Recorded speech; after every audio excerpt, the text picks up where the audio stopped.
having me. Seth asked me. I'm sorry that I did actually bounce the first time. Something came up and I had to change. But it's really nice to be with you today. And it is always awkward telling a story to a bunch of adults. But hey, listen, we did all right, didn't we? You didn't respond like expected for kids, but okay, you can do better than that next time. But it's really nice to be together. Before I really start though, I wanted to share very quickly a bit about what I do. For those that don't know me, I'm Darren Peakall. I'm also the pastor for the church at Cullabidja. Do you know what Cullabidja means? Cullabidja means resting place. In actual fact, it means fire. Fire and resting place. In other words, the fire that's in our belly for Jesus. And so Cullabidja meets currently at Bassendean, and we hire the senior citizens hall down there. And so that's one half of my job. The other half of my job, and I'll share those pictures in a sec, and my other half of my job is looking after the Aboriginal work around West Australia. But up until February this year, I was actually working at this college. Does anyone know what school this is? It's a non-denominational Christian school. It's in Allenbrook, and it's called Allenbrook Christian College. And for 7 years I was there.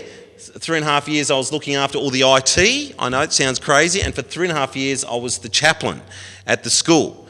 And until at the end of last year, I got a call from the conference asking me if I was interested in doing the ATSIM role for the state. And of course, God answers, and it was an amazing opportunity to come and work in this space. And so now I spend my time at Cullabidja Church, but also travelling around the state. And this was the pictures you see are all my original photos as I've travelled around the place. And of course, when you travel around the state, that becomes very much your front window for a lot of the time. And you have to be really, really good at liking driving. Does everyone like driving?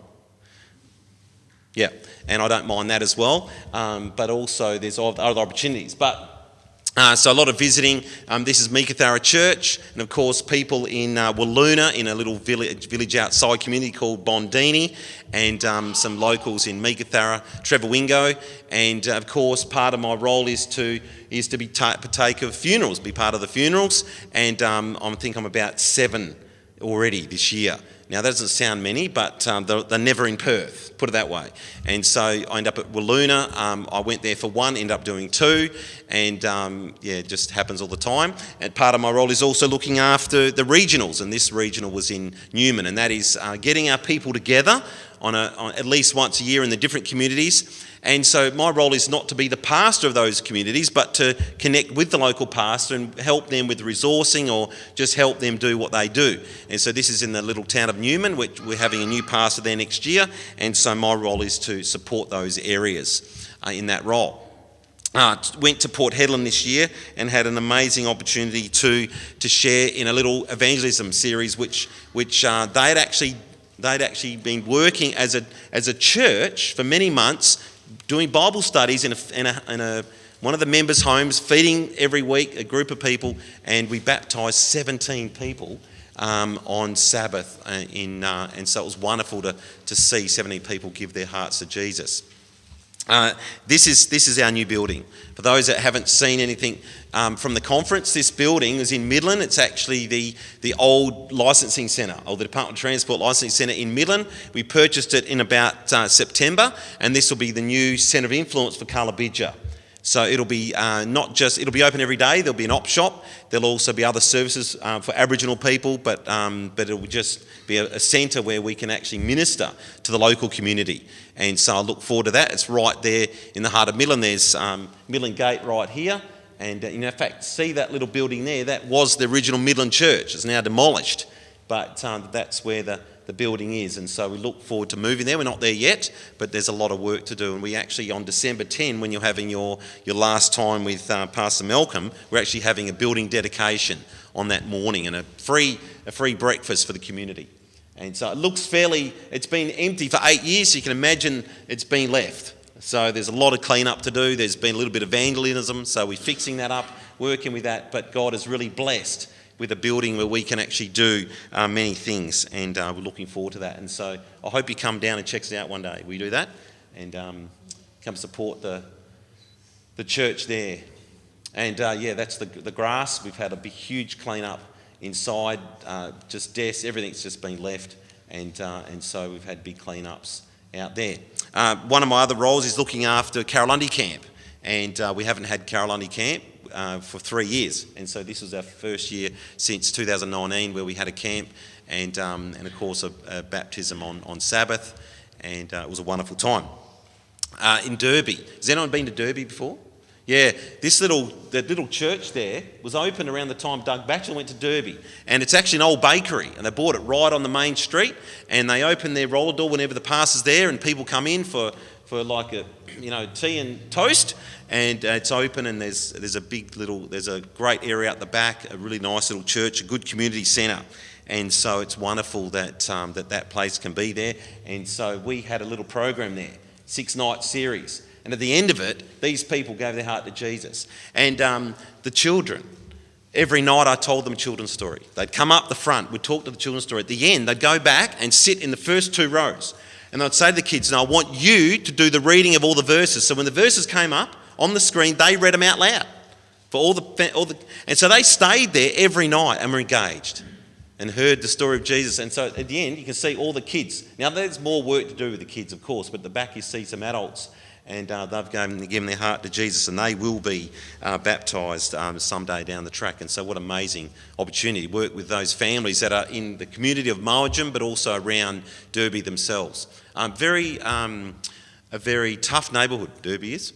So this picture's out of order. That was at Carolina camp. We had our speakers, James London, his wife Amira from Victoria, and also Gavin Chatalia, who's a gospel singer, came across for Carolina camp.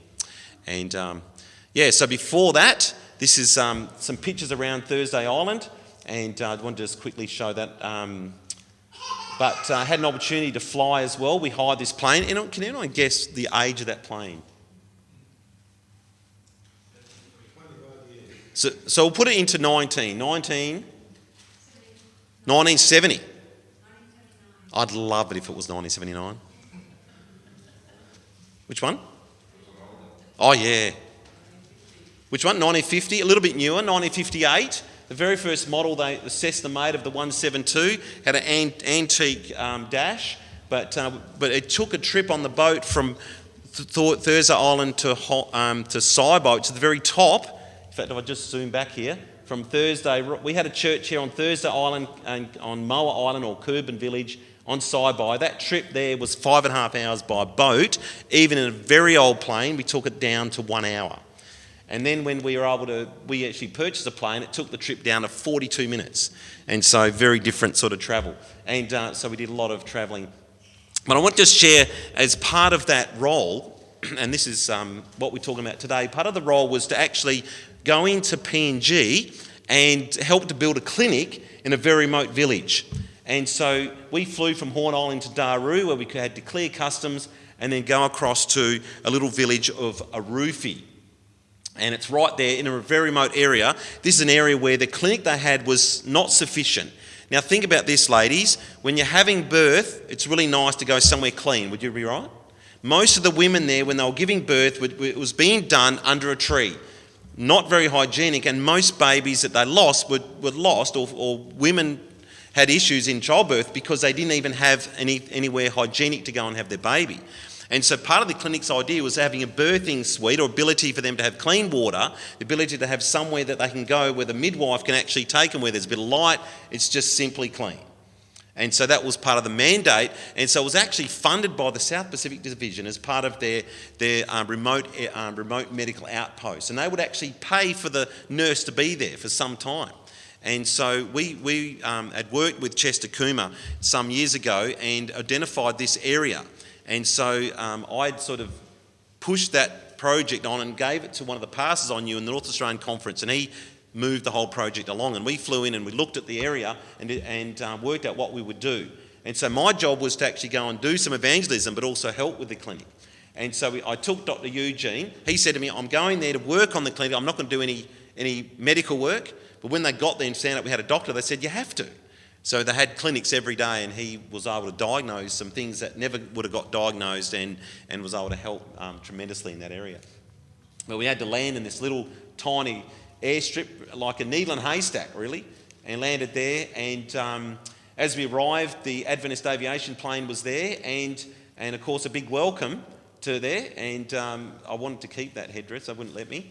But we're a few days late, and they'd already started building the clinic, and within just a few short days, they got to about that before we got there, and away they went. It was just insane. But every single part was bought in by the Adventist Aviation Plane. Do you know that?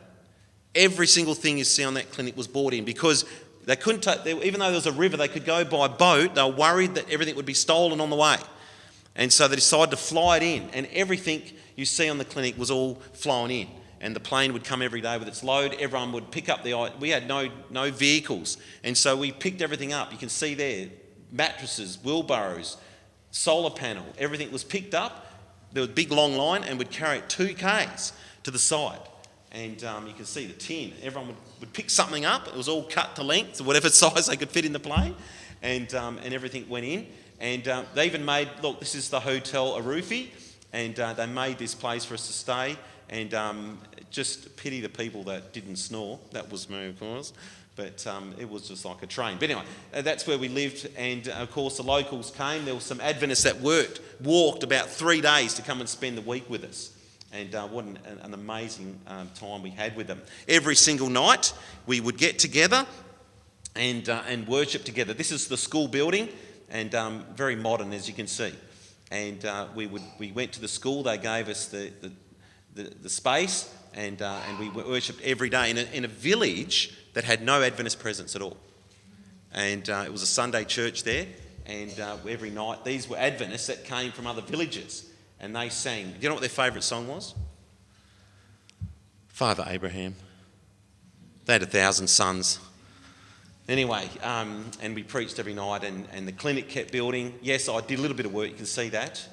But every night we spoke, and the clinic kept building. But on the Sabbath, these pastors had been working with these precious souls for many, many months. And they said, look, we're not allowed to baptise. Could you baptise them? Now, I was straight up there, and there was a pastor with me, and they said, yeah, we'll baptise them. And so 13 precious souls on Sabbath. And I said, well, okay, where are we going to baptise them then? They said, oh, we'll do it in the river. I said, isn't that river tidal? Yeah. I said, isn't there crocodiles in the river? Yeah, maybe. I said, so what are we going to do about that? Oh, don't worry about that. We'll put a little guard around it. I said, yeah, right. And so we went down the river, and what a highlight on the Sabbath day. What a special thing to do on the Sabbath. And you can see our little guard. As I stepped in the water was about this deep. As I stepped in, I went down in that much mud. And I had all the females, but you can see that I was there. It wasn't a female there. And as Wayne was the guy that he was hosting us. And when he came across, I said, I upset the apple cart because I took someone from the other line. But so Wayne was baptised, and now Wayne is the pastor of that. There's a church now in Arufi, and he went off and became a pastor, and now he's a volunteer, and he looks after the church in Arufi and the areas, and it's wonderful to hear. But what a highlight, what an amazing thing that we can do on Sabbath, isn't it? Let's just have a word of prayer. Father, I just want to thank you so much that we can come and spend time together this morning. Lord, thank you for the stories that we can share together, and we can have highlights on the Sabbath. Bless our opening of your word, Jesus, in your precious, wonderful name. Amen.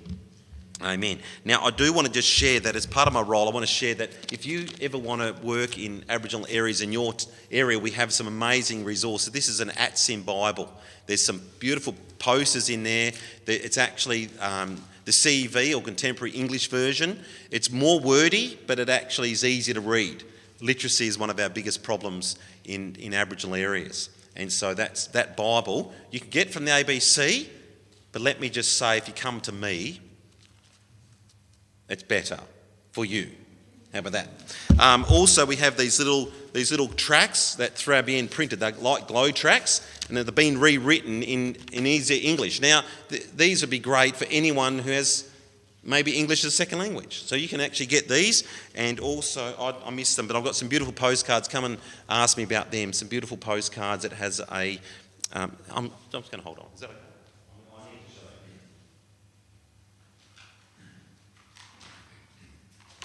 So there's posters of these. You can get posters. There's little Bible studies on the back. What beautiful pictures, eh? And these were all proper paintings. And you can buy posters of these as well. And they tell beautiful stories. And what a beautiful way to share God's word through these. You can actually get these. Come and see me or the Australian Youth Resource Centre. Please, anything that you'd like, talk to me or find me. You can contact me through the conference office and ask about the ATSIM resources, and I'd love to share those with you. So this morning, what are we going to talk about? You know, the Sabbath is a beautiful day, isn't it? In fact, when we think of the Sabbath, it's something so special to us that we even made it part of our name. Is that correct? So, you know, when something's so important to us, it's become part of our name. Now, the issue with our name is often it's shortened. Has everyone been called an Addy? Have you ever been called an Addy? You've heard it though? Oh, yeah, I'm an Addy. Or I'm an SDA. But you don't often hear I'm a Seventh-day Adventist. But, you know, that's important because it's part of our very name. We believe in the Sabbath. We believe in Jesus coming back. And so the Sabbath has become vitally important to us. Now, the thing is, though, that I don't want to this morning talk about why we keep the Sabbath. Because, you know, we could spend a lot of time on the Ten Commandments. We can talk about that.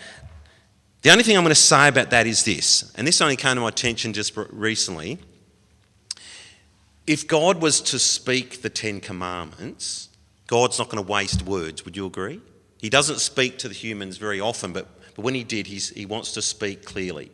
So on Mount Sinai, when he spoke the Ten Commandments that we find in Exodus 20, do you know if you actually count the words that he's used, now of course it's been translated into English, but if you count the words, that 1/3 of all the words that he used make up the fourth commandment. Do you know that? So you add up the words for the first 3, add up the words for 5 to 10, and then you see how many words there are for the fourth, and it's equal thirds. So God placed a massive importance on the fourth commandment when he spoke it to his people. Isn't that special? I'm not going to talk about that. I'm also not going to talk about why most of Christianity worship on Sunday. I'm not going to talk about that. What I want to do this morning is explore together how through creation and through the Sabbath, we can see God's very nature. We can find out more about his nature through the Sabbath. Because to me, when we think about it, we don't want to just become legalistic. Oh, we do the Sabbath. We want to know why. We want to know what's so beautiful about it, don't we? What's so meaningful for us about it? I was brought up in the 70s, okay? I'm a Darren, so the Darrens were sort of born around that time. We're a dying breed. It was around the age of 50, 51, and I've talked to people today and we've met 2 or 3 that are about the same age with this same vintage. They're very cool guys, okay? I've never met a bad Darren. I was born in the 70s, and for me the Sabbath was about doing the right thing. And I always wondered to myself, is there something more? Or is it because we don't swim? We always put on our best clothes and we do this on the Sabbath. And I thought, how shallow is that?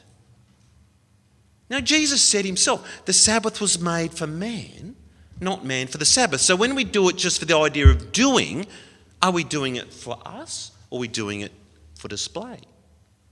And so I wanted to look into that. And so I want you to open your Bibles and I want to look at what we can find in the very first part of the Bible in Genesis chapter 2. What is Genesis chapter 2? What does Genesis chapter 2 say about God when we read it, considering how it coincides with creation story? So not going very far, Genesis 2. Easy to find. Genesis 2, chapter 1. Genesis 2, verse 1. Verse 1 says, thus the heavens and the earth and all the hosts of them were finished.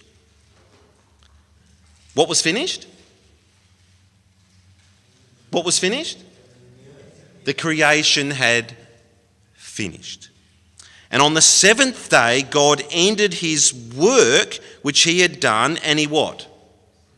He rested on the 7th day from all his work which he had done. Then God blessed the 7th day and what? sanctified it, because in it he rested from all his work which God had created and made. Okay, let's open it up. He rested. Oh, we love that word, rest. Most of us think, I've got to go on holidays for rest. Or Sabbath is that day that when I get home, I just rest. 24 hours, I do nothing. I don't lift a finger. That's my rest. Do you think that's what it is? Now I've got to just clarify this. There are times when we need to do that. There are times when there's just been so much going on in our hectic lives. There are times when the Sabbath is absolutely that. We absolutely need to rejuvenate. I get that. But if we look at this in another context and we look at how Jesus spent his Sabbath, let's look at what Isaiah says in Isaiah chapter 40 and verse 28. Now you look it up if you like, but in case of time, I'm just going to read it for you. Isaiah chapter 40 and verse 28 says this: "Have you not known? Have you not heard? The everlasting God, the Lord, the creator of the ends of the earth, neither faints nor is weary. His understanding is unsearchable." So does God rest because he needs a rest? Does he need a rest? No. So I want you to think about this. On the very first Sabbath, it says that God rested from all the work that he had done. I want you to look at this boat for me and tell me what it's doing. What is this boat doing? It's coming into port, okay? It's coming into port. And when we look at a dictionary on the word rest, there's a couple of different definitions. Number one, to shabah is one, or to cease, or to desist, or to bring to an end. So think about that. You're on a ship and you've just been on an amazing cruise, or you're coming in to see people you haven't seen for a very long time.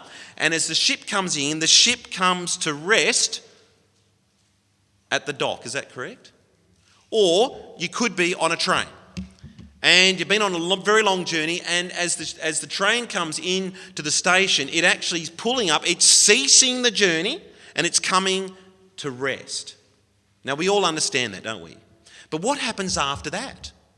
Once they've turned the engines off, they've turned everything off, what happens after that? What do? You're going to sit on the train, or you're going to sit on the ship? What do you do next? You get off. You get your bags, you get off, and you head down the gangplank, or you get off. Watch your step, by the way, there's a gap. You get off the gap, you're on the platform, what happens next? Don't tell me you're going to catch an Uber. There's no Ubers. What are you going to do? Which one? Oh, you're going to walk, yes. You're meeting people. So think about this, that God who had finished his work, he rested, he stopped what he was doing, because God is someone who's looking for relationship. He's finishing his work. When we get off the plane, we're looking forward to that time that we haven't seen our loved ones. And so we finish our work, we finish what we're doing, and we rest in relationship. So the very first thing is that God is looking for a relationship with each one of us. That as he gets to the very end of that week, that God is looking forward to spending time with each one of us. When our minds are unclouded with all what's going on, God knows that we can then come and enter into a relationship with him. Do you like the idea of that? It's special, isn't it? It's special. To stop, open our word, to just sit in his presence.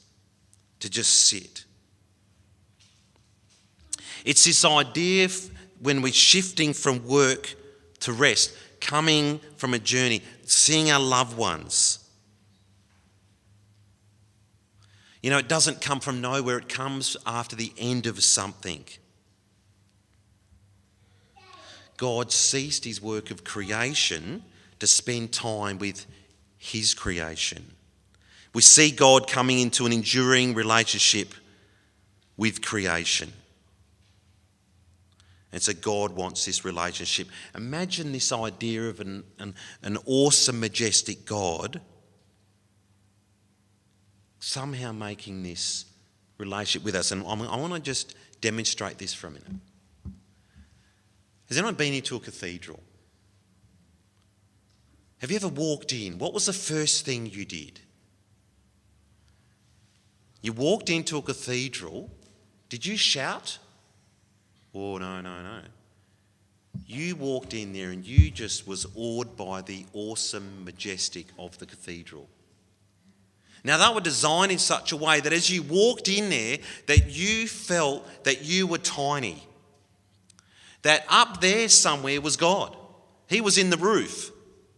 He was above the roof. And so the idea of a cathedral is to help us to understand that God is majestic, that he is awesome. And that is true.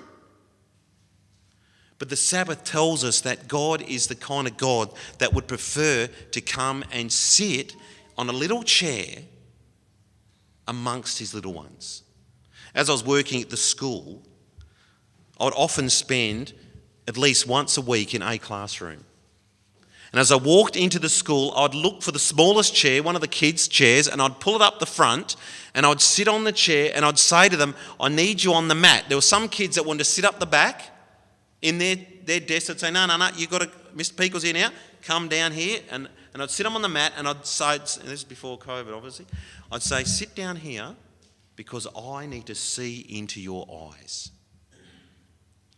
I need to be able to high five, low five, see how you're going, what's happening with you. Do you get that? That an awesome and majestic God that is right there in the universe at the same time wants to come to a point where he can sit on the smallest chair and look you in the eye. That's the sort of God we serve. But we find it hard to put the two together.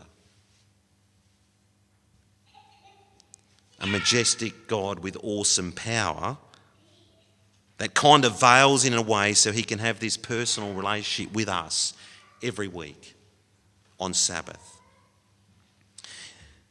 In the book entitled Lost Meaning of the Sabbath, the author Sigve Tonstad writes this: the seventh day tells of the importance of human beings to God, and its primary message is not human duty, but what? Divine commitment. In other words, it's not about what we have to do, it's about what God has committed to us. If you come to me on the Sabbath, I will bless it. I will be with you on the Sabbath. I will have relationship with you on the Sabbath. The second thing that it does is it shows us that God is unique in creating the Sabbath. There's no other religion that will take credit for the institution of a seventh-day Sabbath. Have you ever found one that's done that? There's no other institution. There's nothing else in nature, in science, that actually has a 7-day cycle. Do you know that? But what they've discovered is that the body has this 7-day cycle where it needs a rest. It needs this autophagy once a week. It needs this cycle. And so it can only be attributed to creation. In fact, the Sabbath is not found in any other religion other than the Bible.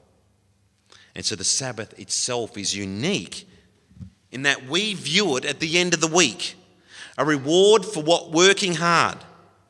But for Adam and Eve, when was it for them? It was their very first full day. They didn't earn it. They never earned it, but they were blessed by it. It was a day not as a reward for work or rejuvenation from work, but a day for the sake of life. So in a sense, we don't earn it either. We don't earn it either. It's a gift that we experience at the end of the week. Amen. And so the Sabbath tells us about the holiness of God. And as we're in our Bibles in Genesis, let's look at verse 3 again. It says, then God blessed the seventh day and he sanctified it because in it he rested from all his work which God had created and made. So God's holiness is reflected in the Sabbath. As we read through Genesis 1 and 2, we see that God created the light, that God created the earth and the trees and the sun, moon, the stars. He created the animals and the fish. And what did he say about them? After every day he said that what? It was good. And then on the sixth day he created man after his likeness. And what did he say about man? It's very good. But when it came to the Sabbath, he made it holy. He sanctified it. He hallowed it by the very fact that God came and was present in and on the Sabbath, made it holy. You know, while I was in Derby, I met a guy. He came to church. Now, this guy walks up and down the streets of Derby and Broome and whatever town he goes to all around Australia, and he carries himself a cross. This guy had a hard life. He had tattoos all over him, bald head, tattoos all over his head, and he'd been in and out of prison for a lot of his life and came to Jesus Christ as an amazing conversion story and decided that, you know what, I can make a point by walking up and down the streets. He carries a cross and people talk to him and say, what are you carrying the cross for? And he shares the story of Jesus. What an amazing testimony. And as he came to our church, he said, I love them all. I love everybody. I just love them all. I love Adventists. I love Catholics. I love everyone. I said, that's great. And he said, you know what? I just worship God every day. I don't need the Sabbath because I worship God every day. It is true. Is it true you worship God every day? You don't stop worshiping God as you... No, we worship God every day. But that doesn't change the fact that God only blessed one day. God only ever made holy, set apart, sanctified one day. And the reason for that is because he was present on the day, and his very presence makes the day holy. Ellen White says this: after resting upon the seventh day, God sanctified it or set it apart as a day of rest for man. Following the example of the Creator, man was to rest upon this sacred day, that as he should look upon the heavens and the earth, he might reflect upon God's great work of creation, that as he should behold the evidences of God's wisdom and goodness, his heart might be filled with love and reverence for what? For his Maker. For his Maker.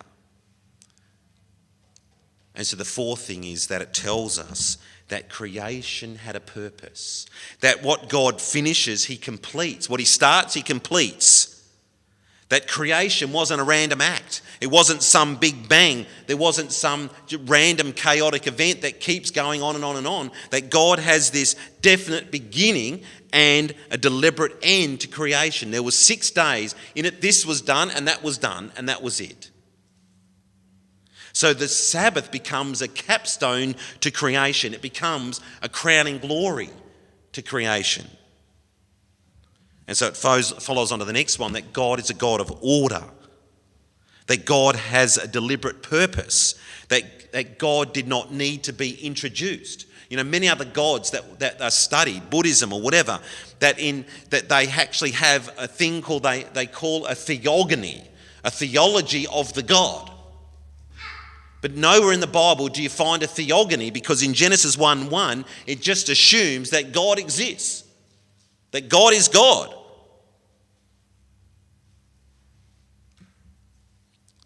Tonstead says this: the biblical account begins with God, prior to whom there is nothing. God is the beginner and the one who brings everything into existence. It's only God that can bring anything into existence. It's his prerogative only. He is the God of order and purpose. The Sabbath then provides a true reason why we worship. Why worship is due to a creator God.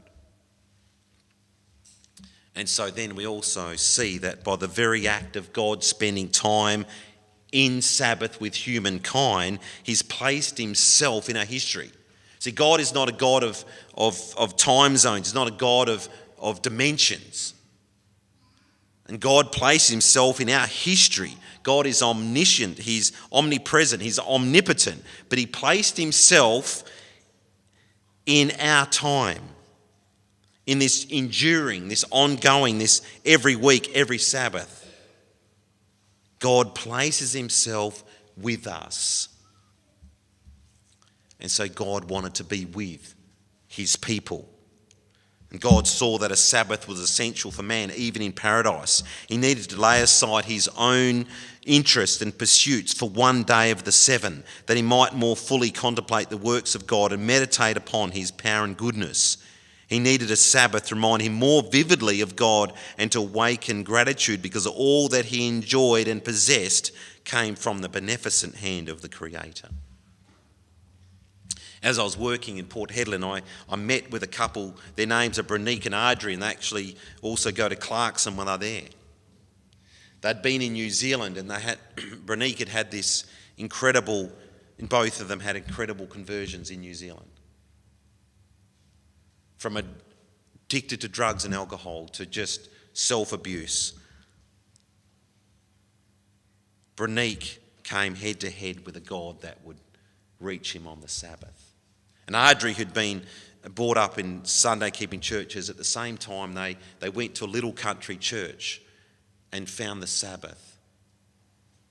At the same time, a lot of their personal lives was in tatters, and work. He was working in the mines for many years in construction, and he got this amazing offer for a job just in the North Island, and he said, "Look, I'm sorry, I can't take it unless I can have Sabbath off." And the guy came back and said, "You can have Sabbath off." And then things went good for a while, and then something happened in there, and he had a job opportunity right here in Port Hedland, 26 days on, 9 days off. And he said, "Oh, I really want to get back to Australia," and he accepted the job. And he realised, I didn't tell him about the Sabbath. So he emailed the boss and said, and these people knew his history, knew what he was like. They said, "Look, I'm a changed man." He said, I want you to know that I now keep the Sabbath. And he sent an email, "I now keep the Sabbath, and I'm asking that if it's okay for me to not work on the Sabbath, I'll make it up on other times." I didn't hear anything. Friday, Sabbath, Sunday, Monday, Tuesday came. Finally, the guy rang him and said, "Look, I'm sorry for taking so long to get back. I had to Google the Sabbath." And he said, "Look, if you can make it, you won't get paid." "No, I don't want to get paid on those days." He said, "You can keep the Sabbath." So for 26 days when they're in Port Hedland, they go to church on Sabbath and have the full Sabbath. Every morning, Brenique arises at 2:30 in the morning to have 2 or 3 hours of extra work done before the crew start at 6, so he can have his Sabbath. He's proved that he honours them, God honours him. And the Sabbath has become a delight. You know, the Sabbath tells us that God is a person and that God is accessible. It tells us that on the 7th day, in Genesis 2:2, on the 7th day, God ended the work which he had done. We found out that God does finish, that God is a God of order. That there's a beginning and an end, but it tells us that there's this purpose. See, with the Big Bang, with the evolution, there's no purpose whatsoever. And so you can do without a God. But creation tells us that there is a purpose, that there's a person behind the God.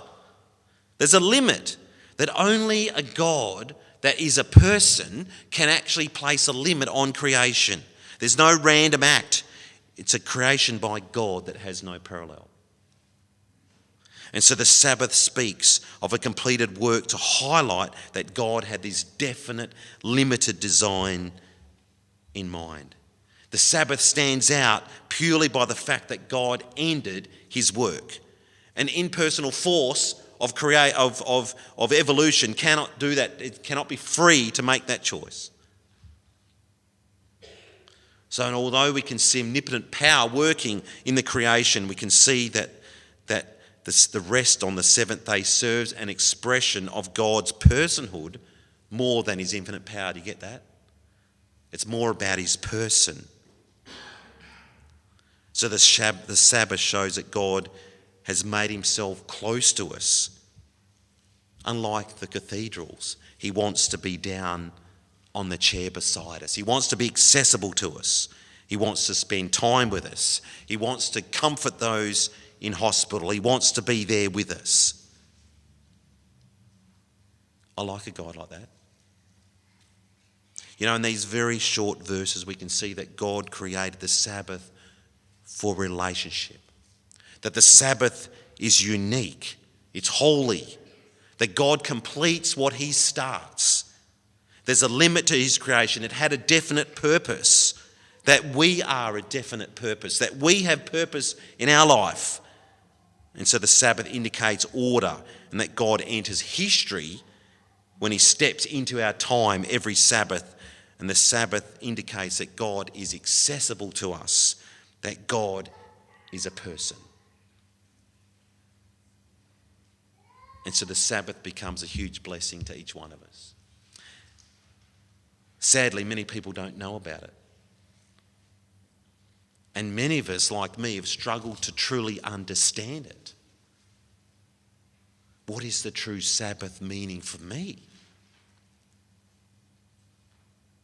Looking at the Sabbath reveals to me the nature of God through the creation story. It helps me to see how Jesus spent his time on the Sabbath, how he was thinking. And so as we spend more time studying this, I pray that God will bless you as you dig deeper to discover these things for yourself. Because Jesus, friends, invites you to be in relationship with him, particularly on the Sabbath. And he asks the question, won't you come? Won't you come? Amen.